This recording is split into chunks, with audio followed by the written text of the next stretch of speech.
Bismillahirrahmanirrahim. Assalamualaikum warahmatullahi wabarakatuh.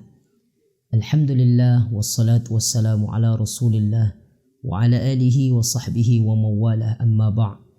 Asyhadu an la ilaha illallah wahdahu la syarika lah wa asyhadu anna Muhammadan abduhu wa rasuluhu la nabiyya ba'dah. Allahumma salli wa sallim wa barik ala sayyidina Muhammadin wa ala alihi wa sahbihi rasulillahi ajma'in, amma ba'. Hadirin wal hadirat, ikhwani wa akhwati fillah, dimanapun berada yang insyaAllah dirahmati dan dimuliakan oleh Allah subhanahu wa ta'ala. Kembali kita bersyukur kepada Allah subhanahu wa ta'ala akan nikmat yang masih Allah limpahkan kepada kita. Tentunya dengan banyak kita mengucapkan Alhamdulillah. Salawat teriring salam tak jenuhnya kita sampaikan kepada Nabi kita Muhammad sallallahu alaihi wasallam. Allahumma salli wa sallim wa barik alaih. Ikhwani wa akhawati yang dirahmati dan dimuliakan Allah subhanahu wa ta'ala.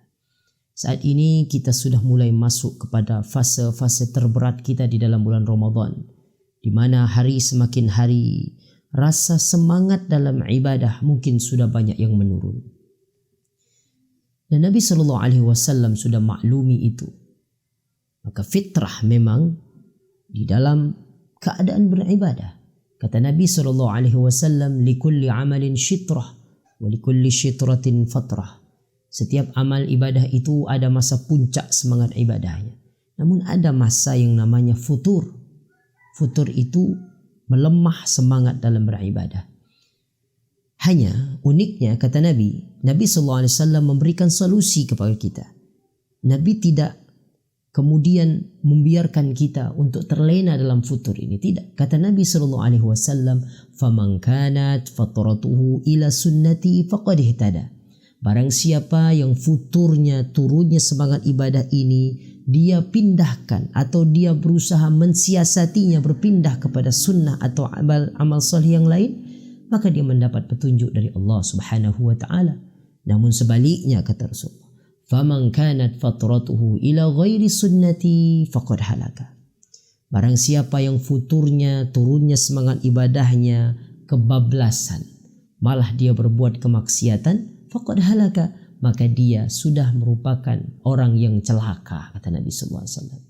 Ikhwani yang dirahmati dan dimuliakan Allah subhanahu wa ta'ala, kita tahu syaratnya puasa ini dengan imanan wahtisaban, dengan nilai keimanan. Lalu bagaimana orang beriman? Orang beriman itu kokoh, ikhwah. Orang beriman itu tidak mudah terombang-ambing dengan keadaan, walau tantangannya berat, kadang dengan cuaca, kadang dengan pekerjaan yang mungkin banyak. Namun orang beriman, dia sebisa mungkin dia harus tetap produktif, tetap mencari amal-amal soleh, apalagi di bulan Ramadan. Dia tahu banyak fadilah-fadilahnya. Makanya Allah subhanahu wa ta'ala dalam Al-Quran pun Nabi SAW mengumpamakan orang beriman itu kan nakhlah wan nahlah, seperti pohon kurma dan bermanfaat seperti lebah. Kita lihat kata Allah subhanahu wa ta'ala dalam surah Ibrahim. A'udzu billahi minasyaitonir rajim. Bismillahirrahmanirrahim. Alam tara kaifa daraballah mathalan kalimatan tayyibah kasyajaratin tayyibah asluha thabit wa far'uha fis sama tu'ti ukulaha kulla hinin bi'idni rabbih. Kata Allah, tidakkah engkau melihat bagaimana Allah memisalkan kalimah tayyibah, ungkapan yang baik, pribadi yang baik, orang beriman itu kasyajaratin tayyibah, seperti pohon yang subur yang baik juga. Akarnya kokoh di dalam tanah, pohonnya kuat, kemudian daunnya rimbun, memberikan manfaat bagi orang sekitarnya atas izin Allah.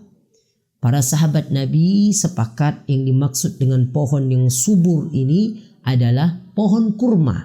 Lihat pohon kurma itu, akarnya kuat, pohonnya kokoh, daunnya memberikan rimbun, kemudian buah-buahannya bermanfaat. Di musim panas dia berbuah, namanya rutab. Di musim dingin dia tetap berbuah, namanya tamar. Dia memberikan manfaat. Inilah orang beriman. Orang beriman itu sejatinya tidak mudah terombang-ambing apapun ujiannya dalam beribadah. Dia yakin, inna uzamal jaza ma'a uzamal bala, kata Nabi. Sesungguhnya balasan terbesar bagi seorang mukmin itu tatkala dia menghadapi ujian yang kuat, kemudian dia mampu menghadapi ujian dan tantangan itu, disitulah letak balasan yang besar dari Allah Subhanahu wa taala. Hadirin ikhwani wa akhwati yang dimuliakan Allah Subhanahu wa taala. Maka ini kesempatan kita. Kita berusaha kokoh di ujung Ramadan ini. Kita tahu Nabi syadda mi'zarahu, makin mengencangkan ikat sarung. Kata ulama, semakin menguatkan ibadahnya. Pun kita seperti itu, bukan semakin ujung semakin melemah, tapi semakin kuat, semakin bermanfaat seperti lebah. Nabi katakan, inna mathalal mu'minina laka mathalin nahlah. Sungguh orang beriman itu betul-betul permisalannya seperti lebah. Bagaimana sifat lebah itu? Akalat tayyiba, wada'at tayyiba, wa waqa'at lam taksur wa lam tafsud. Lam tuksar wa lam tafsud. Lebah itu yang masuk ke perutnya yang dimakan baik, yang keluar pun juga yang baik. Kalau dia hinggap dalam satu pokok pohon, dia tidak menghancurkan, tidak merusak. Inilah lebah. Orang beriman, sesempit dan sesulit apapun keadaan, dia tetap mencari rezeki yang halal. Dia tetap berusaha menginput ke dalam otak dan hatinya yang baik-baik saja. Kalau baik, maka yang keluar pun dalam badannya pun yang baik. Lebah keluarnya madu, bermanfaat bagi orang-orang sekitar. Orang beriman rajin sedekah. Kita tahu Nabi SAW paling dermawan. Wa kana ajwadun nas ma kana fi Ramadan. Dan paling dermawan kalau sudah masuk Ramadan. Lebih dermawan lagi. Makanya kita dituntut untuk betul-betul banyak beribadah di ujung Ramadan. Ada namanya zakat fitrah. Kita keluarkan untuk berbagi kebahagiaan bagi orang lain. Yang punya harta lebih, jangan lupa zakat malnya dikeluarkan. Ini membersihkan hati dan harta kita. Luar biasa. Dan dia tidak merusak.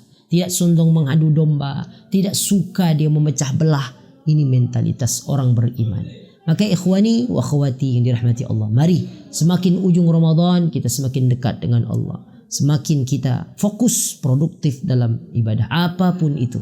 Tidak kita stagnan. Tidak kita mati dalam keadaan begitu saja pasrah. Akhirnya yang membuat kita bermaksiat kepada Allah. Na'udzubillah. Hadirin dimuliakan ikhwani akhwati yang dirahmati oleh Allah Subhanahu wa taala. Mudah-mudahan bermanfaat dan bisa menambah semangat kita dalam beribadah. Kurang dan lebih mohon dimaafkan. Itu merupakan kekurangan al-faqir yang baik datangnya dari Allah Subhanahu wa taala. Hadani wa iyyakum jami'an.